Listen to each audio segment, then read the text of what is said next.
In 1935, the world was inexorably changed. It wasn't a new vaccine, it wasn't some economic event, it wasn't even a war. It was the year the most powerful force ever known to mankind was formed. It was the year my grandmother was born. Like a lot of women in China at that time, she had few opportunities. And as she struggled to harness whatever strength she had, learning Thai, German, and Japanese, working to educate herself to help support her husband, grandmother also knew that her hometown in southern China was not enough for her, and certainly not enough for her ambitions. She decided to take a leap of faith, and that was to immigrate to Thailand. In many ways, grandmother's immigrant story was a fairy tale. She married my grandfather, and over the course of more than 10 years, they together built a successful rice exporting business. But while life was comfy financially, there was still something missing. Grandmother gave birth to her first child, my mother. Soon after, she miscarried not one, not two, not three, but 4 pregnancies in her attempt to have a son. And that brings me to the title of this presentation today, The Woeful Scars of a Chinese Daughter. Although grandmother wasn't unscathed, the scars I'm talking about are not hers. As she refused to stop pursuing her goal of having a male heir, she decided to secretly adopt 2 young boys. She maintained to her concerned elders and my mother that these were her own biological sons. She instructed my mother to think of them first before thinking of herself in everything she did. As a kid, my mother was taught to be an obedient girl, and she did as she was told because she loved my grandmother wholeheartedly. Years passed, and my mother followed her roles both dutifully and humbly. She was lucky to live in a family that could support itself, even if it wasn't a life of luxury. She tells me how her first car was a rusty Fiat, where the radio had to be slapped once or twice for it to function properly. She tells me how she was forced to drive herself back home before her rigid curfew, and lived inside the boundaries grandmother had erected in her life. Meanwhile, however, her brothers were showered with new cars and, of course, chauffeurs to drive them. Another one of my mother's regular tasks was to lock the door at night, waiting out for her brothers to come home. As they came home later and later, drunker and drunker, my mother was at wit's end. She knew if left unchecked, her brothers would never be able to stand on their own. As she pleaded with my grandmother for help, my grandmother's response was as brief as it was what my mother had learned to expect. "Oh, Toom, it's normal for a guy to go through this phase. Let it slide." That's pretty cold, right? Well, when it eventually came time for my mother to move out of the family home, grandmother's apartment building in the city seemed to be the perfect place. Despite being the biological offspring of the building's owner, my mother had to pay the full rent even before her first day of her first job. However, when it came time for her brothers to move out, they were awarded a premium apartment downtown. But even before that, when it came time for the eldest boy to attend high school, it was my mother who encouraged my grandmother to send him abroad. It was my mother who enrolled him into a Singaporean preparatory academy far away so that he would build a better future than her own. In all of 6 months, it was only to find out that he was expelled for never actually attending the academy, choosing instead to spend all the tuition money on a life of luxury. Yet my grandmother turned a blind eye to this, despite all of my mother's warnings. Still, somehow, my mother managed to handle all of her brothers' misbehavior. She knew how spoiled they were, so this was really no surprise.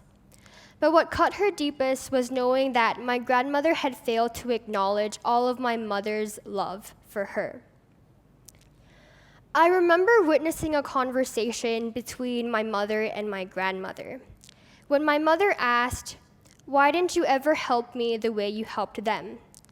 My grandmother's response revealed precisely how invisible my mother was to her.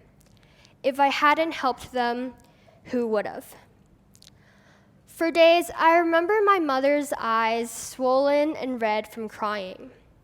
From the love that she had for my grandmother, what cut her deepest this time, once again, was knowing that all of her dutiful actions were gone to waste. So now that you've heard my story, I'd like to ask you all this. Why are you here today? To listen to stories? Why do we enjoy listening to stories? Why do we feel the need to share stories every day?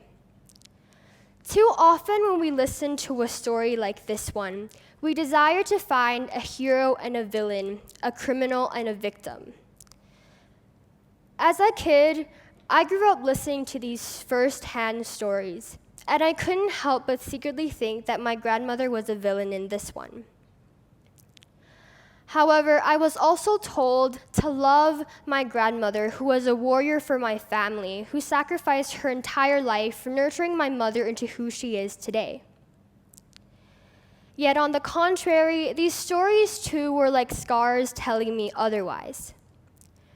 But as I grew older, as I was exposed to Chinese culture, history, and its people, I began to realize that the villain in my story had once been a victim in her own story as well. So now, to answer the question I previously asked about why we listen to stories, my answer would be probably because stories without lessons seem rather useless to all of us. I have always wanted to know about grandmother's life back in China and how she interacted with her siblings. When I began posing questions at her, she would always pretend as if she hadn't heard of it. Out of curiosity then, I began to read some books on China, some of which were even banned from the country itself. The more I read, the more I understood how much harder it must have been for grandmother, living as one of 3 girls in a family of 10 back then. A lot of things were made clear to me in my Mandarin class. In the midst of Chinese New Year, our tasks were to find Chinese sayings on how to wish people luck. The first heading was wishing a happy marriage. Of course, the first saying that popped up right underneath it was, "May you soon give birth to a son." The cultural norm of favoring sons over daughters, to my surprise at the time, has continued over to friends my own age. I recall a Chinese friend telling me how her grandmother had forgotten her name, but had no difficulties remembering her brother's. Likewise, how her grandmother had offered to pay for her brother's education, but not hers. A lot of things were clear to me at that point, how or what my mother has been going through. I understood that there were 2 things that kept her going. For one, she had to realize that she wasn't the only one going through something like this. When she decided to share stories with her friends about her life, many of her friends too shared similar stories of the Chinese daughter syndrome. Second, she had to realize that multiple people were at fault for this. While she wanted to blame all of them, she figured that it was simply less exhausting to forgive my grandmother instead. But while it is true that our modern society, especially recently, has progressed forward, we must still strive to understand the context that has persisted for millennia, as they are the root cause in the double standards that we see in stories still being written today.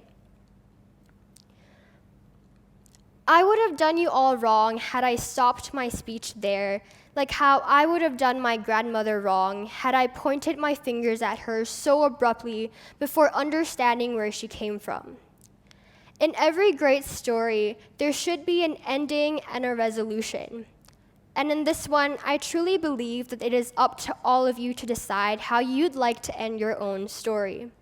like how my mother had the choice of walking out of my grandmother's life. Instead, she chose to continue her dutiful actions, forgave, and understood that if there were going to be any changes, it would be through persistence. I believe that it is only through sharing stories like these and educating one another that we are then able to understand the compassion that my mother was able to find to forgive. Today, my mother is a proud mother of 3 daughters who is happy to love us for who we are, not who we are not. She knows to treat us all with respect and with an attempt to show the same amount of love between the 3 of us. She knows to listen to our stories before contemplating on the next move to find a resolution. And although I must admit that my sisters and I do fight quite often, we understand that our love for one another begins with my mother's attempt to find equality within the family. I encourage every person in any type of conflict, as big as my mother's or as small as fights with your siblings, to ponder on these matters. Our stories are only as useful as we use them to be. To love, to forgive, to learn, to connect to one another, and to grow. To not only look for a winner and a loser, simply only to seek to assign blame, but instead to look for real ways to find compassion and to look for real ways to improve. Today, when so many are quick to define themselves in opposition to one another, the need to search beyond what we already think we know is more important than ever. Thank you.